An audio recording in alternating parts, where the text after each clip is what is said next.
I'm here to tell a story. A story about how Mexican buildings came to talk and what they said. Before you and I, there was a country. The country of Mexico. Mexico was under the rule of dictator Porfirio Diaz. For 35 years, the people of Mexico suffered under Diaz. He ignored their needs, and they lived their lives without owning the land under their feet. The tax money that they paid the government only went to serve a wealthy few. Porfirio Diaz was a modern man, and at this time, the turn of the 20th century, he was keen on modernizing the country. Now this meant developments in infrastructure, entertainment such as theaters and stadiums, and buildings such as hospitals or clinics. These developments were created, but they only benefited a select few. The Mexican man, woman, and child were not of a single origin. Many were mestizo, a mix of Native American and European. Many were native, and few were European. Diaz and his crowd, the elite, were European. A few were mestizo. However, little to none were Native American. This oppression became too much, and the abuse, poverty, and illiteracy pushed the Mexican people to revolt against Porfirio Diaz and his regime. Rich, poor, brown, and white leaders rose from the north and from the south. By the thousands they came, and soon Porfirio Diaz was removed from power. Many leaders rose, and each had their own claim to rule Mexico. A president was eventually elected, and the turmoil was set at ease. The new government of the United States of Mexico sought to raise its children, its citizens, to the status that they were deprived of under Porfirio Diaz. Now, not much time had passed since the Porfiriato, since whenever Diaz was dictator. But what had changed was the political climate and view of the country. Instead of wanting the theater, the hospital, the fresh water for a select few, Mexico wanted it for everyone. The farmer, the maid, the street sweeper. The president was there with you. Roads were built, schools were constructed, and monuments were erected. The Mexican man, woman, and child, not of a single origin, needed unification, because under unification, the people can have a strong identity, a Mexican identity. Out of the masses, several people stood out. Jose Vasconcelos, the politician. As Minister of Education under the Obregón administration, Vasconcelos erected the National University of Mexico. And during his time as Minister of Education, he initiated major reforms of the school systems, especially those in rural areas. As well as this, he was a strong supporter of the muralist movement. With the artists, the muralists, such as Diego Rivera, David Siqueiros, and Jose Clemente Orozco, each depicting in their own way the history and future of their home, Mexico. The architects, Juan O'Gorman, Mario Pani, and Luis Barragan, studying history at home and seeking the future abroad. These men brought their findings back to Mexico for the people. As a team, these highly educated, immensely creative individuals dedicated their lives to building the image of modern Mexico. My name is Brian Murren, and this is Talking Buildings, a look into modern Mexico and how a generation of politicians, artists, and architects created a national personality based on history and the future through the built environment. Jose Vasconcelos wrote about Latin Americans being of a cosmic race, a fifth race that the Anglo-Saxon could not dominate. This declaration would go on to inspire Mexican creators for generations to come. It was during this time that the artists and the architects that would shape Mexico were young professionals. While in school, the architects Juan O'Gorman, Mario Pani, and Luis Barragan were learning from their history classes about Tequitqui, an architectural style that emerged from the colonial period in Mexico. Spanish architects would provide drawings for the native workforce, and the adornments and decorations on the building would be styled by them. Having this opportunity, the natives sculpted the facades of the buildings and how they interpreted the design to look. Essentially, these details are the physical manifestation of their cultural perceptions. Being influenced by Europe, these architects studied the work of Le Corbusier. Le Corbusier was seen as a pioneer of modern architecture. He was well published and his work viewed by many as the future of architecture. After studying Le Corbusier's work, these architects would use his principles and theories in their own. To create the sense and image of civic pride, the government invested heavily into social development, with projects like the UNAM University City. In addition to the UNAM University City, the 1968 Olympic Stadium that was linked with the University City, and large-scale housing complexes, such as the one here with Tlatelolco. The scale and importance of these projects was crucial in portraying Mexico as a unified modern country. UNAM, the university city, was the largest construction in Mexico since the Aztecs. Tlatelolco is the second largest housing complex in the Western Hemisphere. The 1968 Olympics were the first to be staged in a Spanish-speaking country, and these games were the games where Tommy Smith and John Carlos raised their fists in silent protest to racial inequality. How did these projects speak to a unique Mexican image?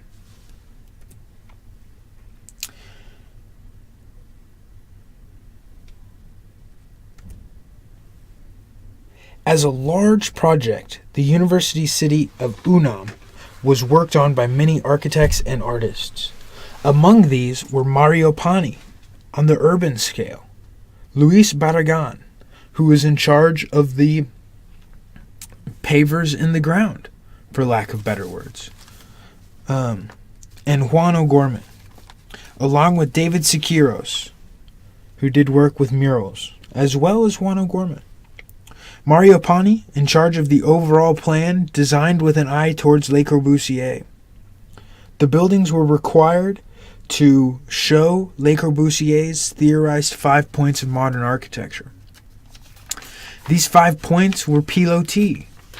Number 1, to raise the building off the ground and onto columns. Number 2, to free the facade, separate the structure of the building and the facade. Number 3, freedom of plan. By removing support walls and using columns instead of support walls, this allows for an unrestrained internal use of the building. Ribbon windows. These long windows along the side of the building allow for increased sunlight. And last, the roof garden, to be used for domestic purposes, utilizing a surface that was previously unused, the roof. In addition to these 5 points, Le Corbusier also theorized urban planning. On a towers in the park analogy, this theory left room around the towers for people to enjoy the outdoors. With the project being so large, the many buildings were each designed by different architects. However, looking at the central library, we can see how the architects Juan O'Gorman, Gustavo Saavedra, and Juan Martinez de Velasco went about creating the Mexican image. Looking to the past and future, the university is situated on the Pedregal, an ancient lava field, which, just FYI, the volcano that erupted, creating this volcano field, erupted around the same time as Pompeii. Here, the volcanic rock is utilized for a monumental stair evoking thoughts to Native American pyramids. Le Corbusier's 5 points are integrated into the design, and this is the same for every building on campus. As a matter of fact, I believe Mario Pani required the buildings on this campus to exhibit some, if not all, of Le Corbusier's 5 points of modern architecture. Most prominently, or most outstanding in this project, is the facade. The building is adorned with murals, created by Juan O'Gorman himself. The murals are meant to narrate the history of Mexico from pre-Columbian times till now. If you study the facade of the building, you can see that it depicts in certain areas Native Americans meeting Spanish conquistadors. There are combinations, such as on the left side here, of Spanish cathedrals and native pyramids. Questions of the future are raised with the atomic symbol, this duality that appears on both of these facades that we're looking at here, with the spherical, or the sun, towards the top. So stating where they've come from historically and guessing, hypothesizing where they will be going in the future. Taking a few steps back to view the project as a whole.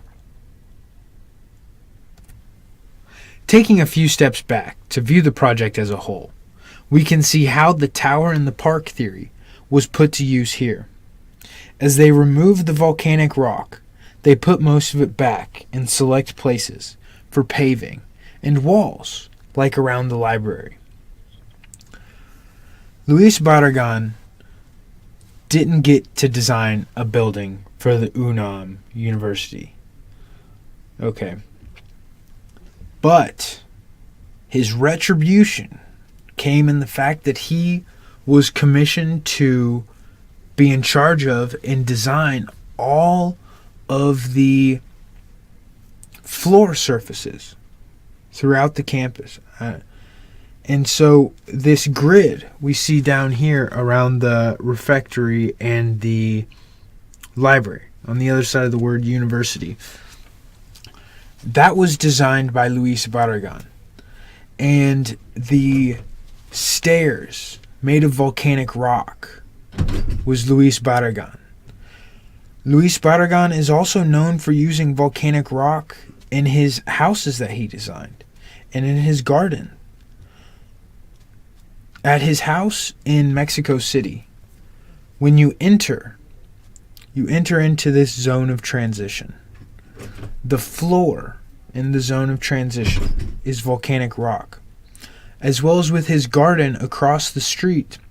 The path taking you down to it's a model building shop, is made with volcanic rock. And so this may seem like a small detail and a little redundant, but it's the fact that this rock has such a powerful meaning behind it, I think, is what makes this important. The fact that they didn't just move this rock out. Also, this site the Pedregul, had not been built on by the Spanish conquistadors. So this is, in the eyes of the Mexicans commissioning this project, this is a virgin site. It has not been contaminated, if you will, by the buildings of the colonial period. This is the largest construction in Mexico since the Aztecs.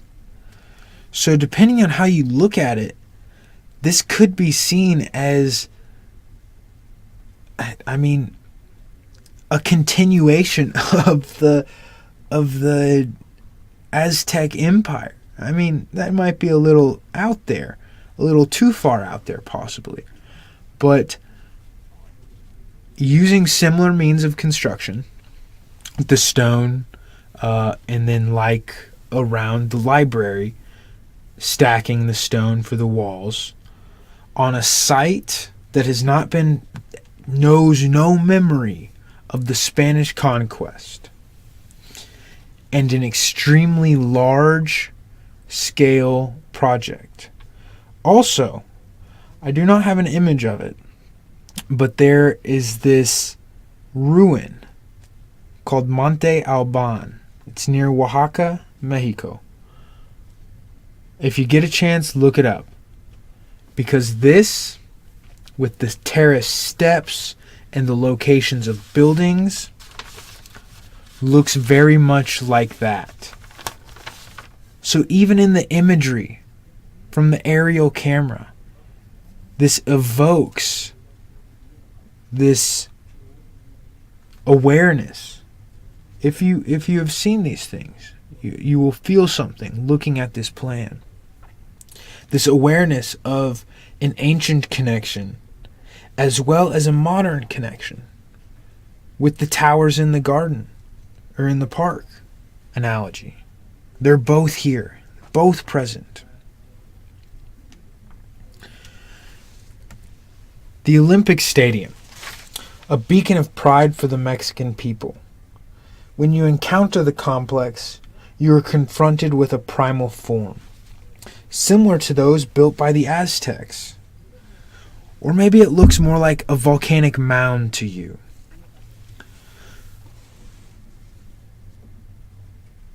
The evocation of this primal form is unique to Mexico, because although this building is detailed modernly, it has modern details, steel construction, the joints of the building, the way the materials come together, the space of the building is all modern. However, the form of the exterior can be seen as a little old school. It's simple. It reads as one, which is not a bad thing. Actually, I'd argue it might be sometimes better than this hypo-energetic modern view that you get elsewhere. So, passing through the entrance, you're greeted by this large mural by Diego Rivera. Now, it depicts the history of Mexican sports. He never finished it. But I would assume, since it depicts the history, depicts Mexican sports, and it appears right here that they are attempting to show the game that the ancient Native Americans would play with the ball in the court. Seems like a pretty good starting point. And similarly to the library, this showing depicting, creating imagery of this historicity evokes a sense of identity. You don't have to be able to read to understand these images. You don't have to know how to spell to look at this facade and see a Greek temple, a Spanish cathedral, an atom, the sun, a house, horses. You know what these things are, even if you don't speak the language. After you enter the building, like I said, it has been built with modern construction. It's sleek. From the inside, you look like you could be in Germany.